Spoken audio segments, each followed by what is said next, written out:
उद्धव ठाकरेंनी घेतली मुख्यमंत्री फडणवीसांची भेट। त्रिभाषा सूत्र आणि विरोधी पक्ष नेतेपदावर दोघांमध्ये चर्चा। हिंदीची सक्ती हवी कशाला हे पुस्तक ठाकरेंनी फडणवीसांना दिलं।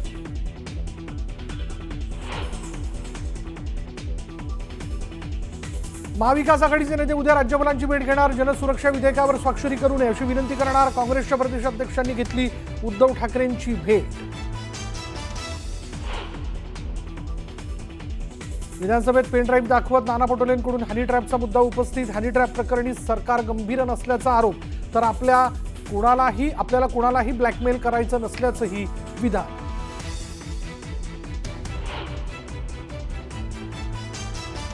हनी ट्रॅपच्या माध्यमातून ब्लॅकमेलिंग करून प्रशासकीय लाभ घेतल्याची चर्चा। यात काही राजकीय लोकांचंही नाव घेतलं जात आहे। विधान परिषदेत अंबादास दानवेंकडून हनी ट्रॅपचा मुद्दा उपस्थित।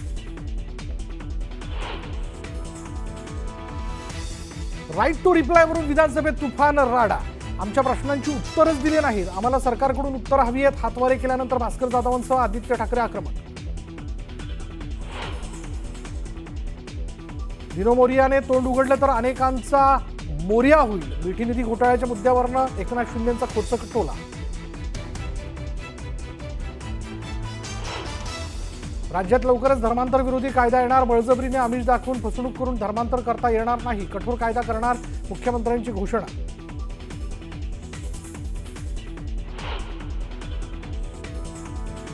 उमरेंच्या चालकाच्या नावावर 500 कोटींची 8.5 एकर जमीन, नियम डावलून जमीन घेतल्याचा इम्तियाज जलील यांचा आरोप। चौकशी करण्याची मागणी।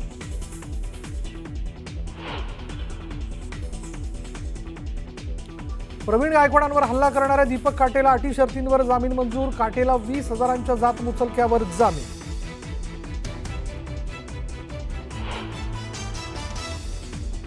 पाटणाच्या रुग्णालयात गोळीबाराची धक्कादायक घटना। 5 जणांकडून रुग्णालयात घुसून बेछूट गोळीबार। चंदन मिश्राची हत्या करून आरोपी पसार।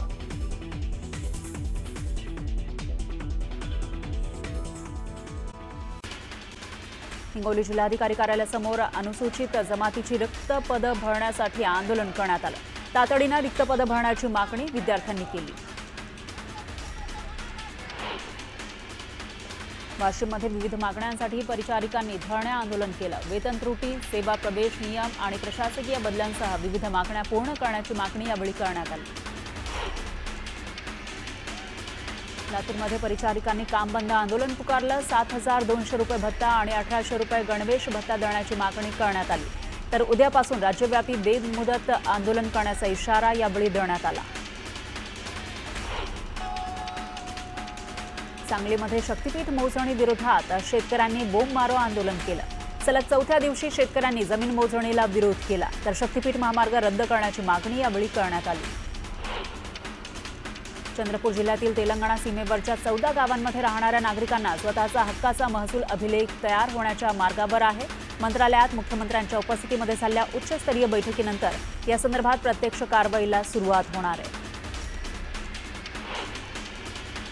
पुण्यातील भिडे पूल बंद असल्यानं नागरिकांनी नाराजी व्यक्त केली। भिडे पूल बंद असल्यानं वाहतूक कोंडीनं पुणेकर त्रस्त झालेत, त्यामुळे तातडीनं भिडे पूल सुरू करावा अशी मागणी नागरिकांनी केली।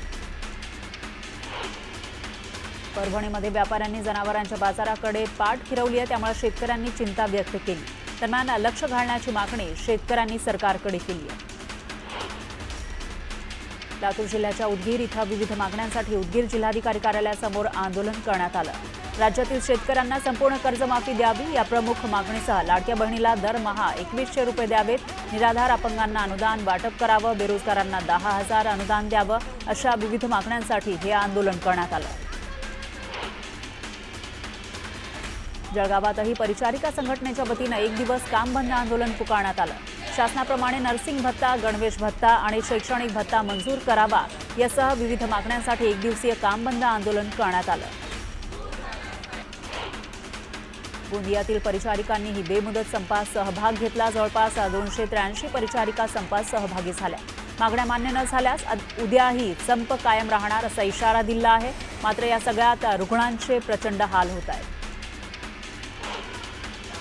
घाटी रुग्णालयातील परिचारिकांनीही बेमुदत संप पुकारलाय। पगारवाढीच्या मागणीसह कंत्राटी भरती रद्द करण्याची मागणी यावेळी करण्यात आली आणि निदर्शनं सुरू करण्यात आली। यावेळी सरकारविरोधात जोरदार घोषणाबाजीही करण्यात आली।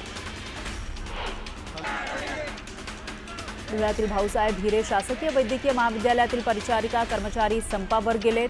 विविध मागण्यांसाठी परिचारिकांनी काम बंद आंदोलन पुकारलं।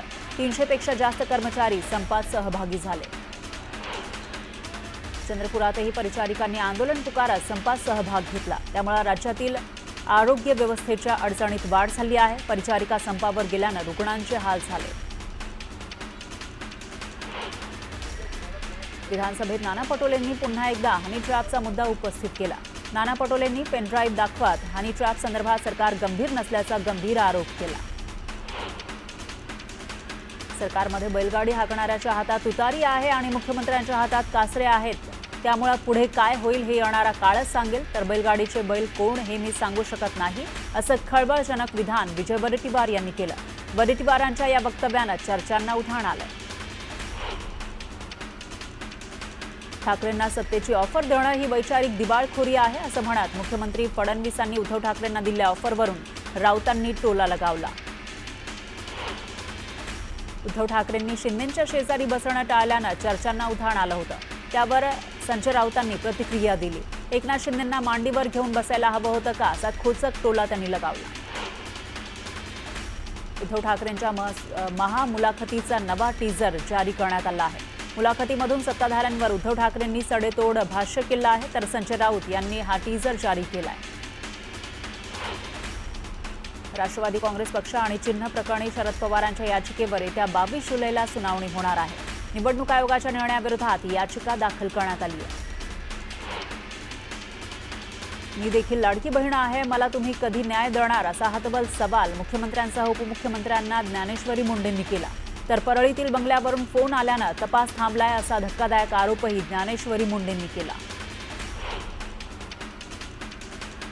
प्रवीण गायकवाड यांच्यावर झालेल्या हल्ल्याचे पडसाद मालेगावात उमटताना दिसत आहेत। संभाजी ब्रिगेडच्या कार्यकर्त्यांनी मोर्चा काढत आंदोलन केलं। यावेळी दोषींवर कडक कारवाई करण्यात यावी, अशी मागणीही करण्यात आली।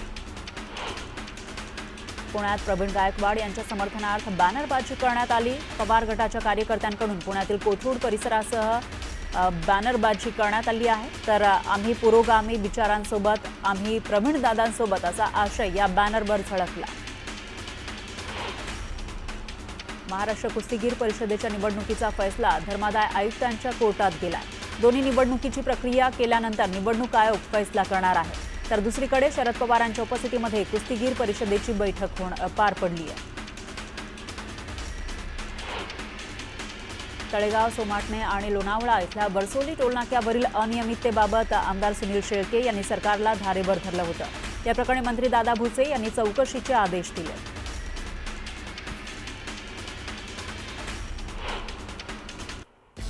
यानंतर एक ब्रेकिंग न्यूज आहे। उद्धव ठाकरे आणि मुख्यमंत्र्यांमध्ये 20 मिनिटं चर्चा झालेली आहे। तर त्रिभाषा सूत्र हिंदी सक्तीवर ठाकरे आणि फडणवीसांची ही चर्चा झाल्याची माहिती समोर येते। हिंदीची सक्ती हवी कशाला, हे पुस्तक ठाकरेंनी फडणवीसांना दिल्याची माहिती आहे। हेच पुस्तक समिती अध्यक्ष नरेंद्र जाधव यांना द्यावं, असं फडणवीस म्हणाले। विरोधी पक्षनेतेपदावरही ठाकरे आणि फडणवीस यांच्यामध्ये चर्चा झाल्याची माहिती समोर येते।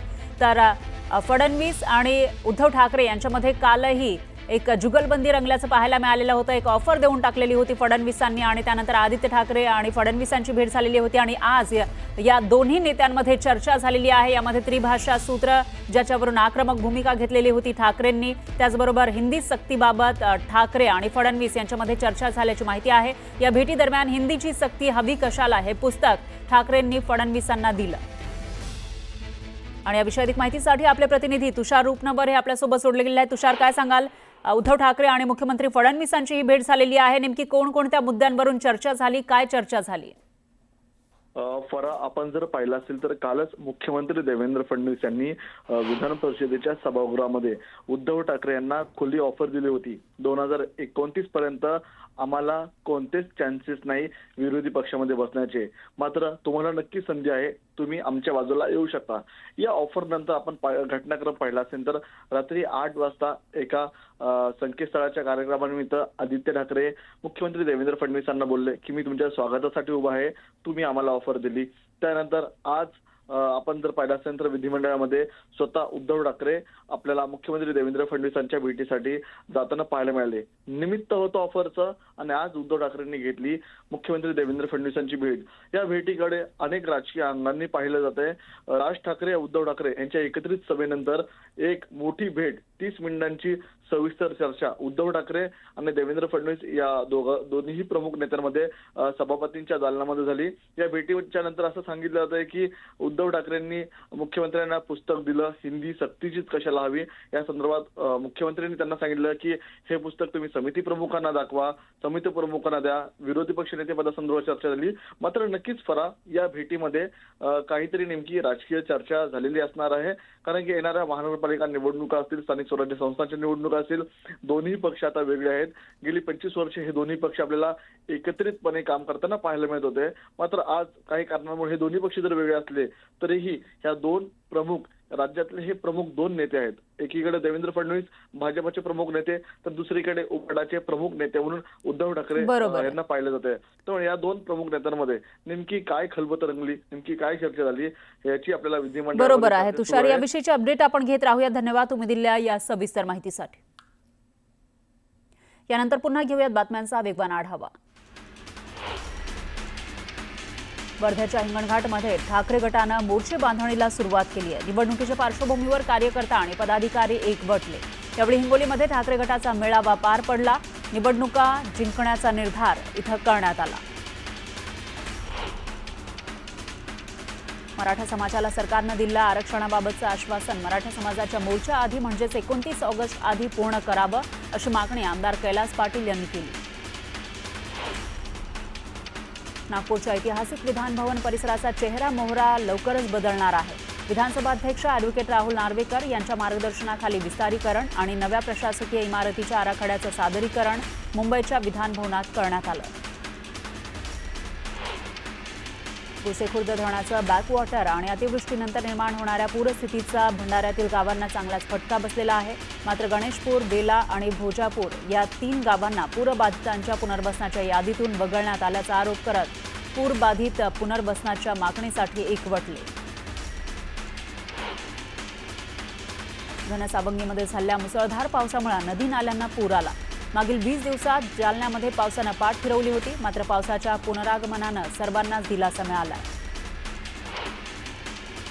जालन्यातील घनसावंगी तालुक्यात झालेल्या मुसळधार पावसामुळे पिकांचं नुकसान झालंय. सोयाबीनचा कापूस पीक पाण्याखाली गेला आहे, त्यामुळे शेतकरी हताश झालाय. बीड जिल्ह्यामध्ये मध्यरात्रीपासून पावसानं जोर धरलेला आहे. मुसळधार पावसामुळे माजलगाव तालुक्यातील नदी नाल्यांना पूर आला आहे. इथलं जनजीवन विस्कळीत झालंय. बीडच्या सिरसाळा ते रामवाडी पोहनेर पर्यायी पूल पावसात वाहून गेला, त्यामुळे हा पूल वाहतुकीसाठी बंद झाला. त्यामुळे संतप्त ग्रामस्थांनी पूल तात्काळ बांधून द्यावा अशी मागणी केली. अमरावती जिल्ह्यातील मेळघाटातील सिपना नदीला मोठा पूर आलाय. यावर्षीच्या पावसातील हा पहिलाच पूर आहे. त्यामुळे नदीकाठच्या गावांना सतर्कतेचा इशारा देण्यात आलाय. रत्नागिरीमध्ये मुसळधार पावसामुळे बुरोंडी गावातील नदीवरील पूल अर्धवट वाहून गेला. त्यामुळे 2 गावांचा संपर्क तुटला. पूल वाहून गेल्यानं शासनाचा निधी पाण्यात गेल्याची चर्चा रंगली आणि पुलाच्या दर्जाबाबत ग्रामस्थांनी शंका व्यक्त केली. महिनाभराच्या विश्रांतीनंतर जालन्यामध्ये पावसानं पुन्हा हजेरी लावलेली आहे. पावसाच्या आगमनानं माना टाकलेल्या पिकांना पुन्हा एकदा जीवदान मिळालं. त्यामुळे शेतकरीही सुखावले.